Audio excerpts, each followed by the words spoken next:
by the people, for the people, the gathering to get health care now. Poems, Chapter 4.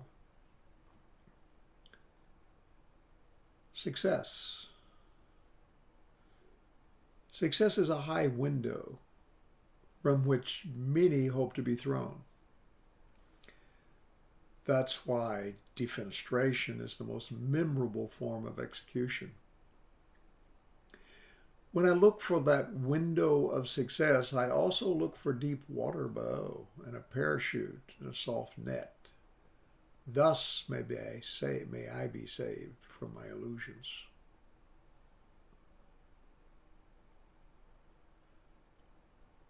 Mortality. It's the middle of my life now. Or maybe it's near the end. I have no way to know. The messages are dim and thin. When I dream about the ones I love, I have visions of when they die.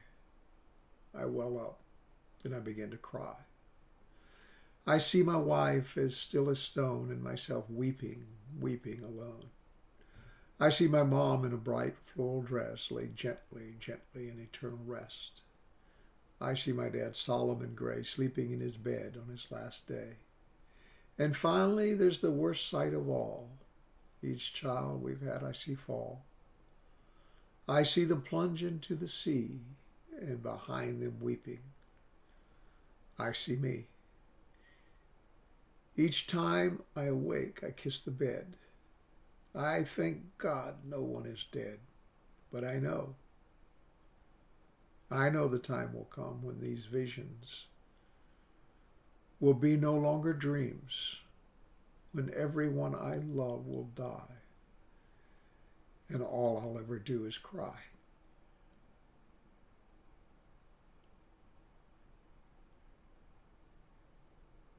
Life's rut. Our parents never said we wouldn't learn enough to understand each other. They never said we wouldn't know how to fix what's wrong between us. They never said we'd have to live alone with our thoughts and our desires. They never said that all we've gotten from millions of parents is what they've done that didn't work. Now we look at each other and we're dumb. We repeat what we've heard. We hear it ringing in our ears, background noise for constructions we can't really use. Here we say are 6,000 years of recorded wisdom, and here's a list of wise men, yet unchanged.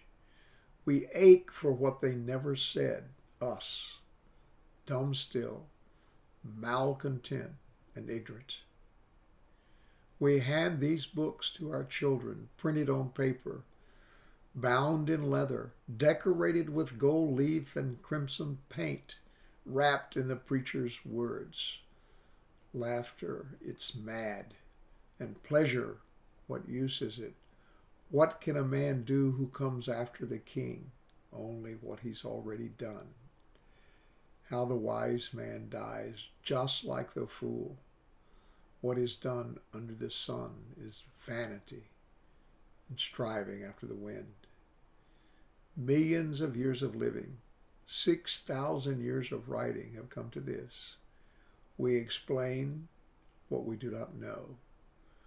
We dig fearlessly in the rut we have inherited. We dig the rut into the future earth. When we die, we give our shovels to our children. We hand them our illuminated books.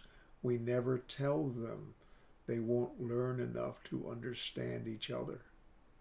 We never tell them they won't know enough to fix what's wrong between them. We never tell them they're alone. Instead, we say, here, take our shovels, our books, our collective wisdom, and dig. Dig a rut deep enough to bury your fathers and mothers behind you, wise men and fools together, dust and bones under the packed earth.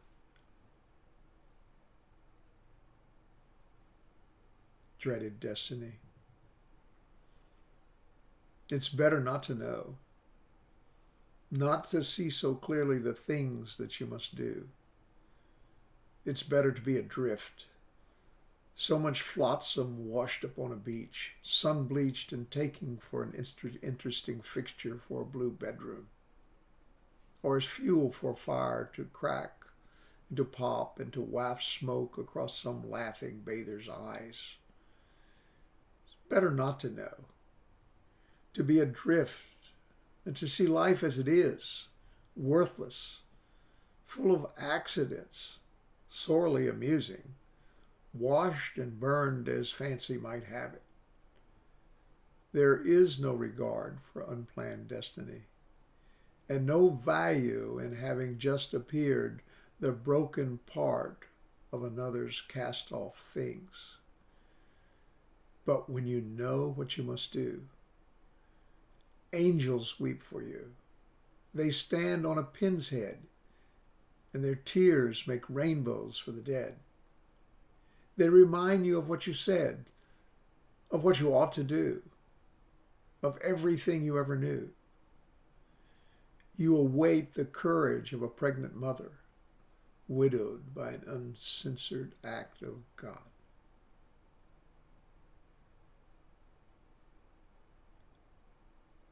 Pipes. I pass my time thinking. I make verbal pipes to guide the relationships that feed my life. The people I love see my pipes and they want to bend them. They want them smooth to take their flow. They want them to fit their connections. I make my pipes bigger and straighter and harder to connect to. They scream. They bang the walls of my pipes. They block my flow. They want their damn connections. I should change.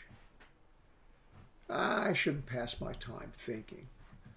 I should make canals in the lowlands. I should let them empty their pipes over my canal banks and into my river. I could homogenize the flow and dump it into the vast sea.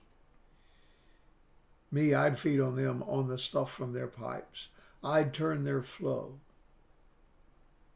I'd turn into their flow and go into the vast sea. But no, not me, not into the vast sea.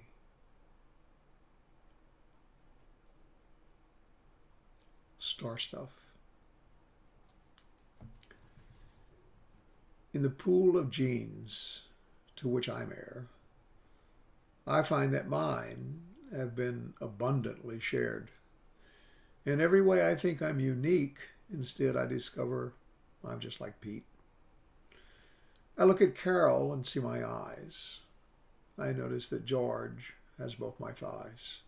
And when I walk, I'm in step with Jerry. And when I talk, I sound just like Barry. It's really strange to feel so apart when you know we're all made from the same old quarks.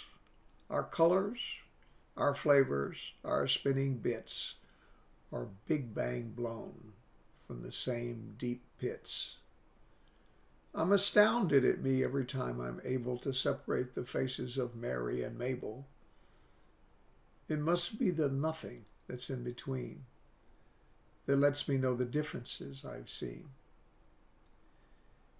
10 million years is not enough to separate this star-flung stuff and form the codes for separate things, where uniqueness is the form of being.